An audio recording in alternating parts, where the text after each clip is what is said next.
New Orleans has been shaken to its core. The supernatural community when we get to the season 2, the vampires have been basically decimated, and those that remain have been exiled out of the quarter. They're literally not allowed to be in the quarter under punishment of death. So Marcel has taken up across the river, where we found him at the end of last year, and is basically in exile. And the originals have sort of closed up the gates to their compound, and locked them up tight because they're selling their grief, quote unquote.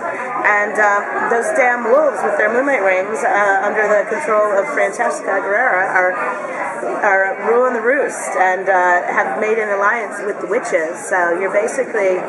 It's no good to be a vampire in the state of Louisiana right now. No good at all. Are we going to meet some new characters? Yeah, we're going to actually meet some pretty awesome new characters. We got a little baby glimpse of who, the witch we're calling Cassie, but I think it's fairly clear to everybody who she really was. That there is, Big Mama sitting in there somewhere. And then a man who called her mother. So there's only a few people that could be. And we'll learn that very soon. We will meet sort of delightfully obnoxious, delightfully obnoxious, charming, and wildly handsome Caleb, played by Daniel Sherman, who is very cute and who takes a liking instantly to Davina, and who has a few secrets of his own. And I think those are the big ones, but it's a good mix of characters. Now, with Esther and Michael both back, will they be reunited at any point, or you know what? We are a good 5 episodes deep, and they have yet to become aware of the other. And so, what we are really looking forward to is the moment when Esther realizes Michael's back, Michael realizes Esther's back, and in fact, Michael Narducci right now is working on a script where he tells the story of their young love story as they were having babies, and what turned Michael into the kind of monstrous man, and Esther into the woman that she is today. So we're excited about that one. Davina had kind of a badass moment in the finale with Michael. Are we going to see more of that from her in this season? Yeah, Davina's been sitting with him in her attic, basically, in the church attic, with him completely under her control, and he's starting to chafe a little bit at that, and starting to push back at her and trying to figure out if there are ways that he can get out of the situation, but she's holding firm, and they actually strike up a very interesting relationship that I enjoy. We kind of liken them a little bit to Arya and the Hound, in that he's kind of brutish and evil, and she's trying to keep her strength and learn a few things along the way from him as well. Is the whole collapsing of the other side thing going to affect the originals just as much? Like, how are they dealing with that? It's basically, that is the way that the collapsing of the other side is the way that Esther was able to come back and bring back ?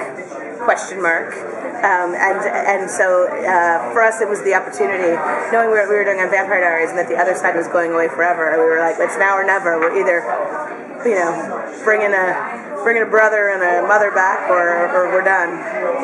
Do you see that the collapse of the other side, that's final? There's no reversing that? That is final. Yeah, without a doubt. It's time, I love the stories that we told on both shows, but it probably, we've been talking about shutting it down for good for about a season and a half, and then we finally did it, and now with that little pain and suffering. Do you have more crossover plans for this season?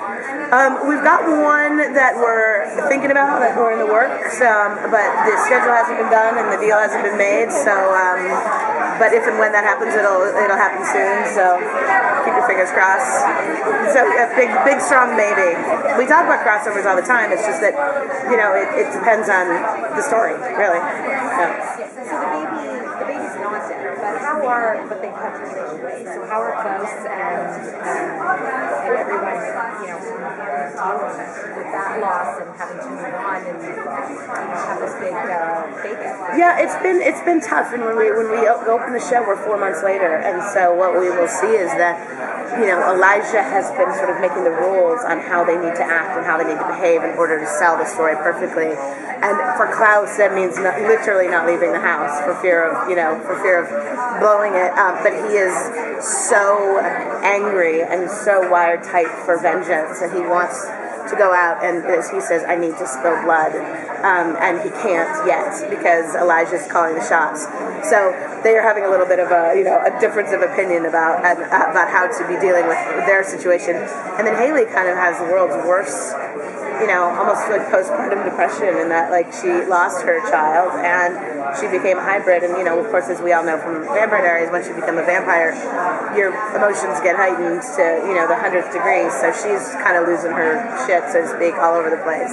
Are we going to see Claire, Rebecca back? Yeah, we're going to see her here and there. I won't tell you when or how, but you'll get a little taste of her today in the promo reel, and hopefully we'll get to see her a couple times over the course of the season. As much as she's available and wanting to be with us. As much as the vampires are kind of out now, is New Orleans overall, for like the humans and everyone, is it a better place with the witches and werewolves kind of in charge, or is it still chaos? I have to imagine it's a better place for the humans. The problem is like the humans have been sort of the dupes of the situation all along. They were, they were in alliance with the vampires. Sort of, hey, as long as you stick to your killing to tourists, we're okay, and keep it quiet. I think that right now, it's no matter which supernatural alliance is made, the humans are constantly getting sort of left, on the weaker end. And I'd like to see the day when, for example, Cammy steps forward and says, no more. She can't do that yet because she would lose, but maybe one day.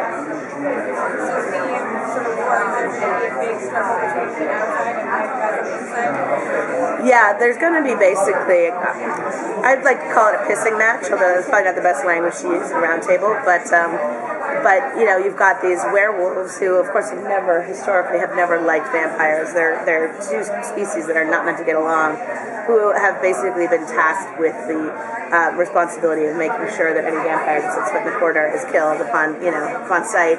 And you've got the vampires who are like, screw you guys, telling us where we can go and where we can't. So there's a lot of friction and a lot of territorial